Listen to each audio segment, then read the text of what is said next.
West Nallur Karuvanthuruthy കുടിവെള്ള വിതരണം പുനഃസ്ഥാപിക്കണമെന്നാവശ്യപ്പെട്ട് CPIM Karuvanthuruthy local കമ്മിറ്റിയുടെ നേതൃത്വത്തിൽ ഫറൂഖ് നഗരസഭയിലേക്ക് പ്രതിഷേധ മാർച്ച് സംഘടിപ്പിച്ചു.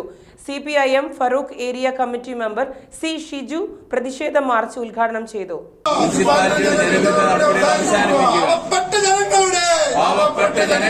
വെസ്റ്റ് നല്ലൂർ കരുവന്തുരുത്തി കുടിവെള്ള വിതരണം പുനഃസ്ഥാപിക്കണമെന്നാവശ്യപ്പെട്ട് CPIM കരുവന്തുരുത്തി ലോക്കൽ കമ്മിറ്റിയുടെ നേതൃത്വത്തിൽ ഫറൂഖ് നഗരസഭയിലേക്ക് പ്രതിഷേധ മാർച്ച് സംഘടിപ്പിച്ചു. പ്രതിഷേധ march CPIM Farook area committee member C. Shiju ഉദ്ഘാടനം ചെയ്തു. പമ്പ് ഹൌസിന്റെ വൈദ്യുതി ചെലവും അറ്റകുറ്റപ്പണിയും പമ്പ് ഓപ്പറേറ്ററുടെ വേതനവും ഫറൂഖ് നഗരസഭ നൽകാതായതോടെയാണ് നൂറുകണക്കിന് കുടുംബാംഗങ്ങൾക്ക് ജലവിതരണം മുടങ്ങിയതെന്നാണ് ആരോപണം. CPIM Karuvanthuruthy local secretary K. Vijayakumar സ്വാഗതവും മുനിസിപ്പൽ പ്രതിപക്ഷ നേതാവ് ബിജീഷ് P. അധ്യക്ഷതയും വഹിച്ചു. കൗൺസിലർമാരായ KM Afsal, Sameesh M, Sheeba P, Nallur local secretary Shemeesh T എന്നിവർ സംസാരിച്ചു. വി. ജയേഷ് നന്ദിയും പറഞ്ഞു.